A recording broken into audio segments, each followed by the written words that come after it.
Bulldogs in set number 2, but nevertheless, same result. And that's in favor of the Tigresses. Like what you said, off to a good start. But I think even if they lost the second set, the good thing here is that hindi na ganun kalayo yung score. They, were able to keep at pace. Kinulang lang sa bandang huli. They still had problems when it came to their service reception. Tulad nga ng sinabi ni Coach Francis kanina, no? 4 na beses na siyang nagpapaalala and kailangan makapag-adjust agad ang girls niya so that they can get better plays. The offense was much more varied for National University, but so was the case for UST. The thing here that both teams have to take care of going into set number 3, I guess, is yung errors sila. Ang dami, ano? Service errors, most especially. Errors, that's right. And apart from that, dun sa highlights na pinakita natin kanina, I just remembered also yung mga service reception na nakukuha din ng NU. Ang daming overball. As we take a look at the statistics for set number 2, in terms of attacks, halos pantay lang both teams. 9 points for the Lady Bulldogs, 10 for the Lady Tigresses. Same for blocks and service aces. Hindi ganun kalayo. But if you look at the unforced errors, this is where, both teams actually got some of their points. 13 for the Lady Bulldogs, 9 for the Lady Tigresses. So mas nag-benefit actually ang Lady Bulldogs errors ng UST. But still in the end, hindi sila nakapag-capitalize on that and could not equalize set-wise. Let's see if they can stay alive here in set number 3. Their backs are definitely against the wall here. Of course, it's their last chance to extend the game into a 5-setter. If syempre ang goal ng lahat dito is to really win their last few games. What you want to do is what you want actually to end the year with a high note. Manatikla not having the kind of game she would expect or she would want here. A solid block by Dadang of National University. And NU on the board for the first time.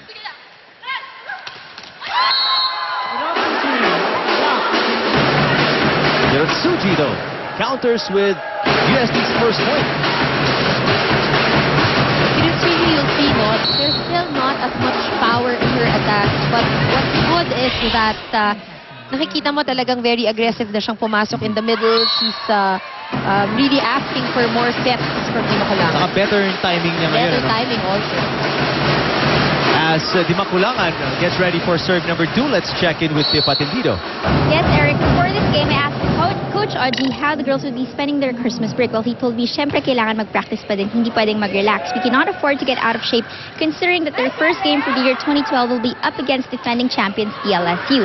In fact, May of this year, the girls already knew that they will be conditioning and training for the Christmas break. Now, for the third set, what I've been reporting for the first 2 sets, Coach Audrey reminded the girls, kunin sa mahaba ang service, he wants the ball going diagonally. Now, defensively, hayaan na din. He told the girls to not to anticipate drop balls, that they have to step back and read what the spiker will do. Hayaan na din natin na outside ang tira natin dahil may chance ang habulin nila yon kesa turnover na puntas kagad. Eric and Ann. Thank you, Tiff. Diagonal yung gusto ng time of service to din report na rin kanina, no? The Tiff Atendido from Coach Oji Mamon. As we take a look at Nepomuceno get her first point here in set number 3. What's working for the Lady Bulldogs actually, yung mga atake nila hindi ganun kalakas.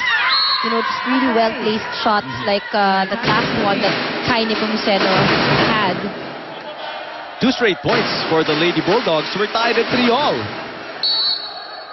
Now, as everyone is going off to their holiday breaks, all of our UAAP volleyball teams will still be training. At least, over the holidays. Tulad nga sabi ni Coach Mamon, they don't want to be out of shape because ang first game is against Lasal.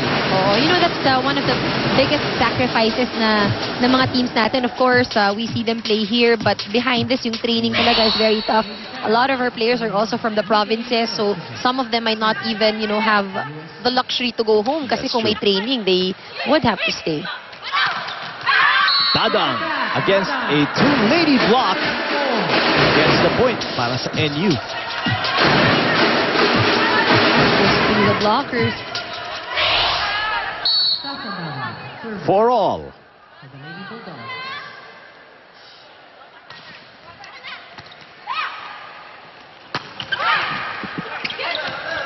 Over reception from National University, Banatikla.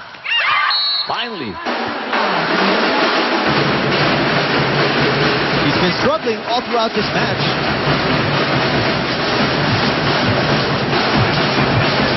But you know that itong si Maru Banatica, high expectations tayo of her because syempre siya yung ating #1 scorer and #1 spiker also here in season 74. Let's listen in now to Steph C.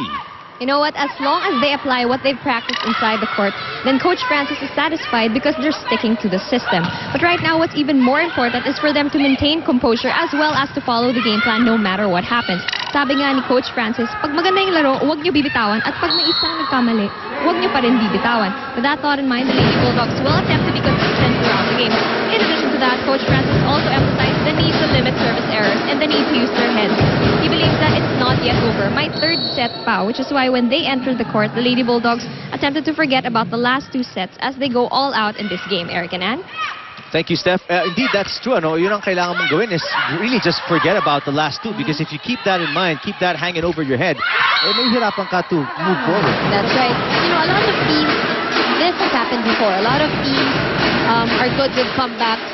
One example would probably be a team like FEU back, you know, in the previous years, ano, na kahit down by the first 2 sets, you'll see them really get back, you know, win the 3rd, 4th, and 5th set. So, ang kailangan lang dyan talaga yung change of mindset, you focus, and you make sure that you're consistent. Because in the case of NU, ang ganda ng umpisa palagi, pero towards the middle of the set, nawawala sila.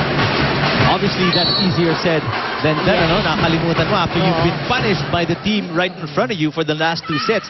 Kailangan mong kalimutan all that and just start over.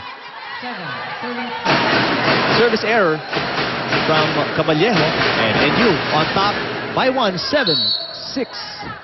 Lucy Bayron, number 11 for NU.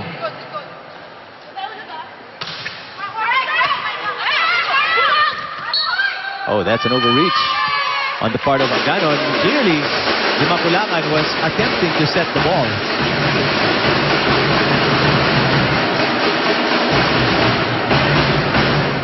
Tied at 7. So we're tied again at 7.